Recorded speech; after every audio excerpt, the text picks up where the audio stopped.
Hello, everyone. You're listening to Crunch Squad. It's a podcast within a podcast where we discuss the rules, the mechanics, and the number crunching behind this wonderful game of Dungeons and Dragons.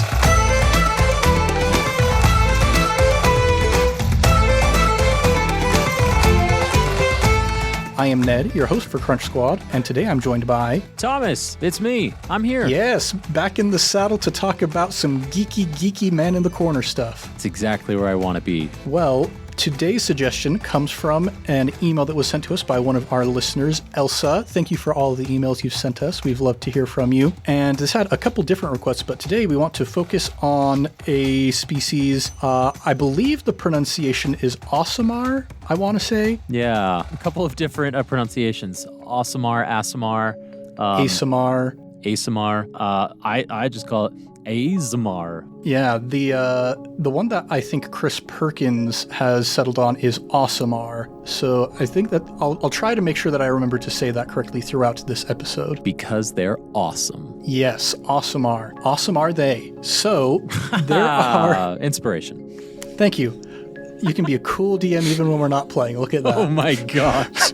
So there goodness. are three different versions of the Aasimar we're going to be looking at tonight. Yes. And we're going to discuss them in chronological order of when they were released. Mm-hmm. And so if you're going to be looking at these on D&D Beyond, I'll give you like which one you're going to want to look for those as well.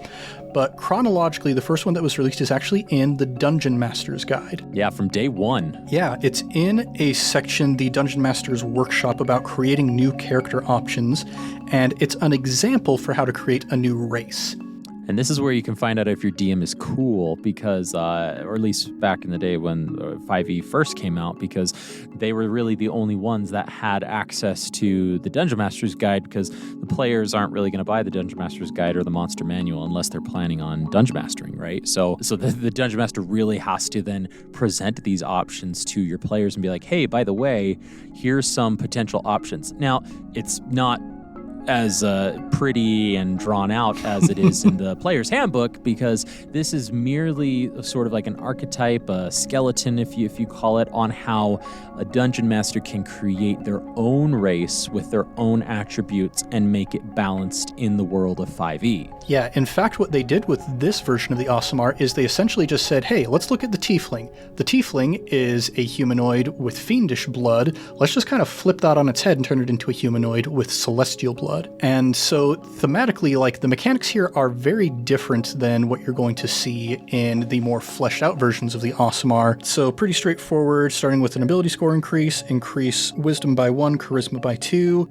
Then we get into dark vision, pretty straightforward, celestial resistance. You have resistance to necrotic and radiant damage, and then something called celestial legacy, which gives you 3 different spells that you can cast as you start to level up. The light cantrip starting at 1st level, lesser restoration starting at 3rd, and daylight starting at 5th level. And each of these you can cast once per long rest. Yeah, something I really enjoy, not just about the Aasimar here and Aasimar, sorry. Not just about the Aasimar, but just about how Wizards present these initial races in the player's handbook, is they really give sort of a guide or direction that if you're a brand new player, or even if you want to go with traditional fantasy, it kind of gives you some of your motivation. Like in the Dungeon Master's Guide here, it says it gives you like your base goals as an Aasimar. One of them being you can make like an effective cleric or a paladin, obviously due to your celestial blood. The other one just describing like what the relationship between Aasimars and humans are, as opposed to tieflings and things like that. Yeah, they looked at first what thematically do we want this race to be able to accomplish, and then kind of built the mechanics around that, which is pretty cool.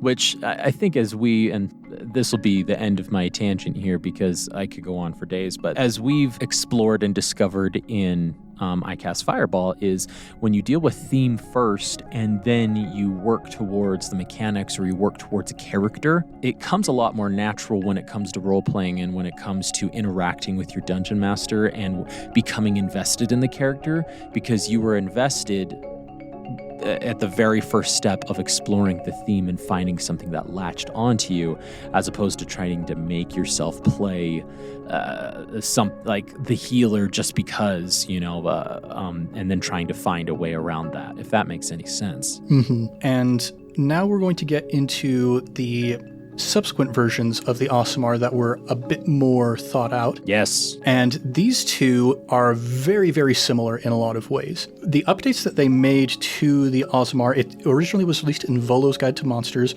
Oh, real quick, backtrack. If you're looking for the Dungeon Master's Guide version of the Aasimar, that's going to be the variant version in D&D Beyond, Aasimar variant. So now we have two additional versions. First one released in Volo's Guide to Monsters, and then tweaked a bit in Mordenkainen's Monsters of the Multiverse. And we're going to see that the abilities are basically the same, except with a few interesting tweaks here and there. And I think it's a pretty lateral change, not like a significant buff or debuff. There are areas in which I look at that and go, oh yeah, that's obviously better. And other areas where I'm like, maybe that's not quite, maybe that's a bit of a nerf to the race. But yeah, I guess just starting with the Volo's one as a baseline, I'm going to start working through the different abilities here. Yeah, and in Volo's in particular, as I've read through it multiple times, they really lean into this theme. Obviously, your Aasimar is celestial, but what type of a celestial do you want to be? And Volo's allows you to explore that mechanically as well. Yeah, that's something that we see in the fact that we have 3 sub-races that we're going to delve into the different mechanics of. First thing, with the Aasimar, you've got Charisma increased by 2 is your main ability score increase, and then each of the 3 sub-races has an additional ability score increase. If you're a Protector Aasimar, you increase Wisdom by 1, Scourge is Constitution by 1, and Fallen Aasimar is Strength increased by 1. And those are... They might be self-explanatory there, but the Protector Aasimar is obviously has this. They're charged with powers of good to guard and protect and strike down evil when it arises. Very paladin-like, traditional paladin, even new age paladin, whatever you want to call the paladin that you're playing in your own campaign right now. That sort of like I'm going to be a beacon where I go. Kind of the most iconic image of the angel coming down to fight for goodness and whatnot. Yeah, the stereotype maybe, if you could call it that. And then the Scourge is kind of the other side where it's not so much the defending angel, it is the angel who's going to come and lay down the law. Kind of the, 10 Plagues of Egypt sort of angel, as it were. And then the Fallen Aasimar is somebody who used to be a really powerful angelic being, but has to maybe go through a bit of a redemption story, as it were. Right, absolutely. And so, and you don't have to go through a redemption story, of course, but that if you are going more traditional fantasy or storytelling route, the Fallen Aasimar is probably going to be your path if you are looking from some sort of redemption or from escaping a troubled past. And of course, one of the famous examples in D&D is Critical Role Season 2, where Ashley Johnson played a fallen Aasimar as well. So if you were thinking, oh, where have I seen that before? You might have seen it in there. Yeah, and that's the one that has the creepy skeletal wings, very metal. Yes, absolutely. Very metal, right? Absolutely. Which is an ability that not only the Fallen Aasimar get, but every single one of these Aasimars get as well, right? They get a certain type of wings, but we might be getting a little bit ahead of ourselves with the mechanics there. So absolutely fair. The base Aasimar, all 3 of them get the following abilities. They have Dark Vision, they have Celestial Resistance, which this is something that is held over from the Dungeon Master's Guide, resistance to necrotic damage and radiant damage. Then we get Healing Hands. And this is part of what makes them a very good cleric or paladin, that you can use an action to touch another creature and cause it to regain a number of hit points equal to your level, and you can do that once per long rest. Which is very, straight out of the paladin's class almost. And so, you can really double down on... if your Aasimar is a paladin, you're really doubling down on those powers. Yeah, because then you've got Lay on Hands and Healing Hands from the 2 different sources. Correct, yeah. Then we've got Light Bearer, the light cantrip, which is another holdover from the Dungeon Master's Guide. But then delving into what you were talking about, this idea of all of these variants get this wing sort of avatar thing that they can do. Each subrace has a different sort of transformation that they can go through that gives them new abilities. And so starting with the Protector Aasimar, the Shining Beacon of Hope, you get Radiant Soul. And each of these you access starting at 3rd level, and you use an action to activate this state, and it lasts for 1 minute or until you end it with a bonus action. And while you are transformed, you have a flying speed equal to 30 feet, which is great. And then on each of your turns, you can deal extra radiant damage to one target when you deal damage to it with an attack or a spell. And that extra radiant damage equals your level, and you can use that transformation once per long rest. I mean, that's really good. How long does combat last longer than a minute? Honestly, I mean, you pop that out right at the beginning, and you're doing extra damage every round, and you can fly. Yeah, for 12 full rounds of combat. Oh, that is quite good. Regardless of your class, I mean, that is a very good power. I mean, like rogues flying, yeah, that's going to be a good thing. Wizard flying, going to be a good thing. You can't lose. You can't lose with flying. And especially once you start to get up to the higher levels where you're dealing damage equal to your level, like you're dealing 20 damage per hit for a minute. I mean, absolutely. Like any guaranteed damage really whittles down on some of these higher level enemies. Like, for instance, dragons, they may have like legendary resistances and like legendary actions, and they may be resistant to certain types of damage. But, you know, if you whittle away and everybody starts whittling away, those numbers are going to start to add up. So this is a real benefit here. Mm-hmm. Now looking at the Scourge Aasimar, their sort of transformation is called Radiant Consumption. So same restrictions, you get it at 3rd level. Action to activate lasts for 1 minute, once per long rest.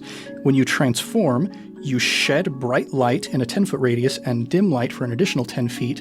At the end of each of your turns, you and each creature within 10 feet of you takes radiant damage equal to half your level, rounded up. That's an interesting one. Really doubling down on you being a scourge unto the world and yourself, like really sacrificing some of your own health there. And this is a good one to pull up when you're in combat with a lot of people, but if it's just you and one bad guy and all your friends, it is kind of hard to justify pulling this out. Right, like if you have a bunch of minions and there's just like a army of goblins running at you, that's when you get your barbarian to do a fastball special and launch you into the middle of those goblins, and then you activate this and your healer tries to do healing word from afar or something like that. Exactly. But then the final benefit from this transformation is this Aasimar also gets the extra radiant damage equal to their level once per turn on a hit. And then we get to our final subrace, the Fallen Aasimar, and their transformation. This is what we were talking about with the skeletal wings, very metal. You sprout these skeletal, ghostly, flightless wings from your back, and the instant you transform, other creatures within 10 feet of you that can see you have to succeed on a charisma saving throw or become frightened of you until the end of your next turn.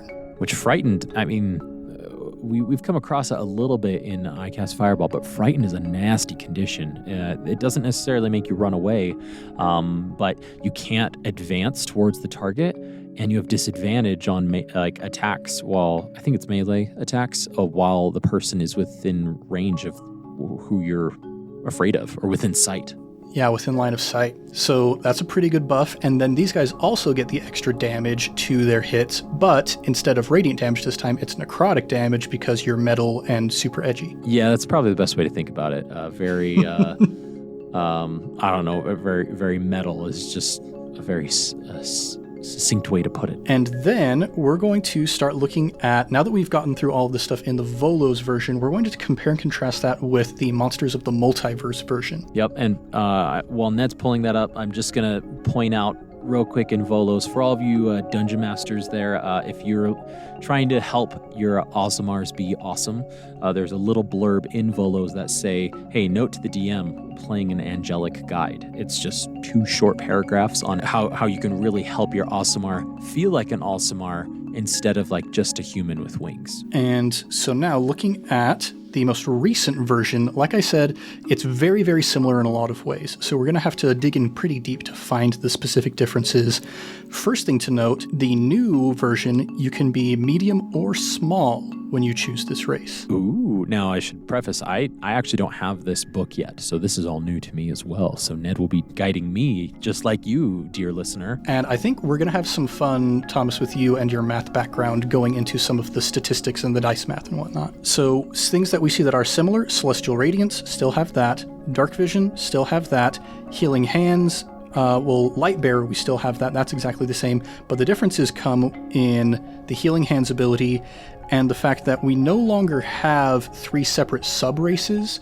Rather, you just, when you choose this race, when you reach 3rd level, you choose one of these 3 options, and that becomes part of your abilities. Interesting. So yeah, thematically, we're no longer defining it as what type of angel you are, like what angelic role you have.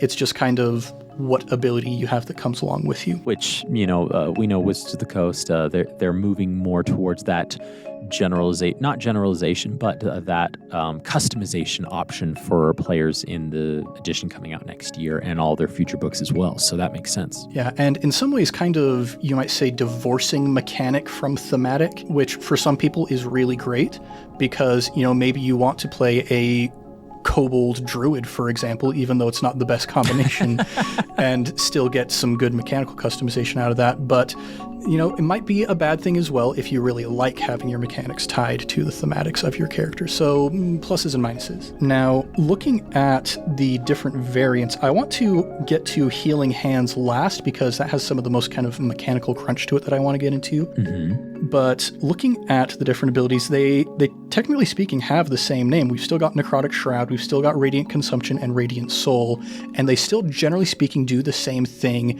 but there's little tweaks here and there. So starting with the Necrotic Shroud, the first thing that's different is creatures other than your allies within 10 feet of you that can see you are the only creatures that have to make that saving throw to avoid becoming frightened. Oh, interesting. So that's a definite buff to this version of the Aasimar. 100%. That's interesting. That's an interesting change. Yeah. Now, a thing that is a bit of a debuff, I believe, to kind of counterbalance that is you still also deal the extra necrotic damage on your turn, but now it's no longer equal to your level, it's equal to your proficiency bonus. Yeah, and that makes sense. Just with a lot of the other material they've been coming out, they're leaning into proficiency bonuses quite a bit. Still good, but yeah. Yeah, and so the reason we see this as a pretty obvious debuff is you start with a proficiency bonus of 2, and at level 1 and level 2, that's still good, but once you reach 3rd level, whereas with the Volo's version of the Aasimar, you're dealing additional damage very quickly. With the Monsters of the Multiverse version, it's a much slower progression after that point. Yeah, and even if you're 16th level or so, what's your proficiency? Is still only +5 at that point, right? And so, yeah. So instead of doing 16 extra damage per round against a ancient dragon or 2 beholders, you're only doing +5 per round. So yeah, that is a bit of a debuff. Yeah, so an obvious buff in that your friends can't become frightened by you, but a debuff in that you're doing less damage. I mean, that would be pretty terrible if your barbarian, it becomes frightened of you and all of their attacks are at disadvantage. So I mean, yeah, situationally, the trade-off makes a lot of sense. Yeah, and this is why I said earlier that I think it's a pretty lateral modification to the Aasimar. Some obvious increases, some obvious decreases that kind of balance each other out. Then going on to the Radiant Consumption that used to belong to the Scourge Aasimar, we still have the thing where you shed bright for 10 feet, where you shed bright light for 10 feet and dim light for an additional 10 feet. We still have the thing where you deal radiant damage at the end of your turn, but now it doesn't include yourself. It does include all creatures within 10 feet of you, so that is allies and enemies, and that damage is now equal to your proficiency bonus rather than your level. And thematically, that makes sense to me as well. Like, if you really are this beacon that was sent to Earth or whatever, a planet that you're playing on, then why would you have to take the damage as well? And of course, if they're going to do proficiency bonus for 1, you got to do it for all, right? And that also does pass over to, you still do the extra radiant damage on each of your turns, but once again, that's your proficiency bonus instead of your level. And then Radiant Soul, same thing. You still do the radiant damage, but it's proficiency bonus instead of level. And the flying speed, for most intents and purposes, is going to be the same. Now it specifies that it's equal to your walking speed, whereas previously it specifically said 30 feet. And most of the people's walking speed is 30. Yeah, so it's just kind of a different way of wording it. Well, I guess also, unless you're like playing an Aasimar monk, in which case your walking speed could have increased. Oh, yes, that's true. Yeah, that absolutely is true. And so now that we've gone through those, I want to get back to Healing Hands because I want to talk a little bit about dice math and probability and averages and whatnot. Oh boy, here we go. So the base Healing Hands, it's you touch creature as an action, you can deal you can return to them a number of hit points equal to your level once per long rest. And in this one, it's the same thing, action to touch them once per long rest, but now you roll a number of d4s equal to your proficiency bonus, and they regain that many hit points. Ooh. And what dice is it? A D8? D4s. D4. Okay, D4. Now, this is where the math starts to get interesting. And the first thing I want to just point out is if you're looking at the average number for a die roll, if you think, oh, average of a D4, that's obviously 2, right? Well, it's a little trickier than that. It's actually 2.5 is the average die roll for a D4. And so starting at first level and going through the first 4 levels where your proficiency bonus is +2, you're going to be dealing an average of 5 hit points back to your ally each time you do this. And so that is a very obvious improvement. Levels 1 through 4, where typically with the old one you would be dealing just your level number of hit points, now you're dealing an average of 5 every time you do it. Right. And we see that increase where your proficiency bonus increases to 3. Now you're dealing an average of 7.5, and 4, an average of 10. And up until you reach 10th level, it's a pretty obvious buff. Yes. On average, you're going to be dealing a lot more hit points back to your friends than you would be with the original Aasimar. But after you hit 11th level, it never quite matches the same average amount of hit points that you're dealing. Yeah, it really starts to become not as beneficial at that point. And I have some theories on maybe why they did this. One, obviously to balance, but how many people play a campaign past 10th level, you know? Exactly. So it's only going to benefit you to use these rules if you're just playing one-shots, or if you feel like, yeah, we're going to do a campaign, but in the back of your mind, you're doubting if it's really going to go anywhere. Then this is to your benefit, because, the only time I've ever played past 10th level is, I cast Fireball? Here. Yeah. And that's pretty much it. So all of these benefits, the earlier you can get them, which seems to be the case here, the more beneficial it is. Yeah, but you are right. The math does seem to break down after level 10 to where the other way in Volo's guide would be more beneficial. It's still good. I mean, it's not like it's a terrible thing after 10th level and it doesn't dip, but if you compare it to Volo's, then that one's going to be superior at higher levels. And even then, it's not a huge debuff on higher levels. Like at level 20, with the Volo's version, you would be doing +20 every turn.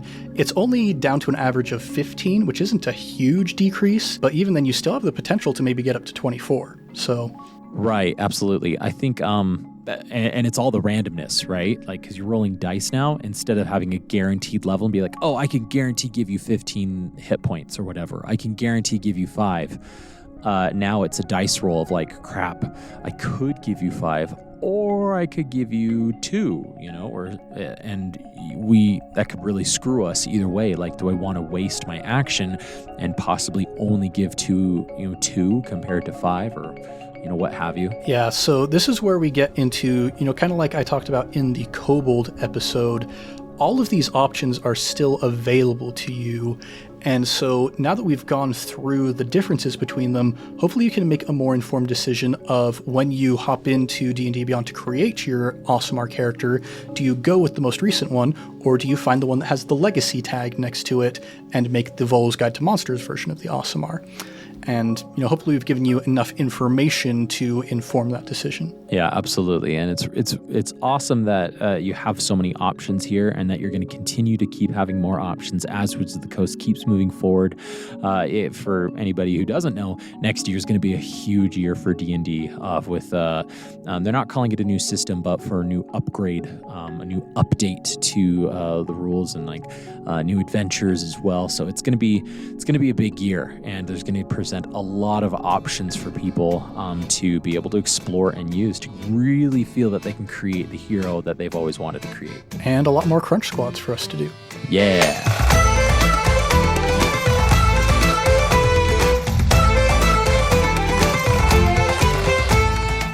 Well, I I think that's going to wrap it up for the Aasimar here in this episode. And so everybody out there in podcast world, we hope you've enjoyed listening as much as we have enjoyed. Well, we certainly enjoy digging into the math behind how dice work. And maybe you didn't enjoy it quite as much, but we enjoyed it. We enjoyed it for you. Yes, exactly. Now, from wherever you get your podcast, please leave us a review. It helps to boost our ratings throughout each podcast service. It puts our shows in people's recommended feeds, and it just lets us know that you like what we're doing. It warms our hearts and fills our souls. Now, if you want to write something a little bit longer than a review, you can also email us at icastfireball2020@gmail.com. I would like to add in a caveat that just because you want to write us something longer than a review doesn't mean you can't also leave us a review. You can do both. You could do both. You could do.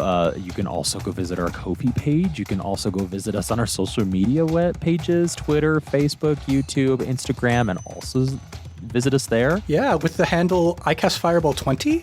Yeah, that too. And which we've just been announcing it not too much here, but starting in July, you can go to our Patreon as well. Exactly. It's very exciting times around here, iCast Fireball. Oh, yeah. And if you want to get some more possible sneak peeks of some of our upcoming plans, maybe some interesting insights from the players and the DM, behind-the-scenes shots of us making this incredibly fun world, go check us out on those social media platforms and our Patreon account. Now, we just want to give a quick shout out to some podcast called Improv Tabletop, where some resident kobold takes a turn as a GM. Yeah. And we're currently in the midst of our Blades in the Dauphe campaign, Blades in Dark in the setting of Avatar: The Last Airbender. Yeah. Crazy wild times over there. And we've also got all of our Fate Accelerated campaigns completely improvised. We sit down, we have no idea what we're going to say, and it just turns out super fun and zany. Yeah. And so we would encourage you to go give those a listen, and I'm going to plug just one real quick, Halloween PD. That was one of the first ones that Thomas was in, and he plays a very delightful troll named Harshnag. It's a ton of fun. Don't forget to leave them a 5-star review on the way out as well. Yeah, and you don't have to just leave us a review. You could also send us an email at improvtabletop@gmail.com. Oh, man. Lastly, though, please like, subscribe, and share with your friends and fellow wacky adventurers. But until next time, I am Ned, your host for Crunch Squad, and around the table we have Thomas, enjoying the math. Keep the fire going, everybody, and we'll see you next time. Bye-bye.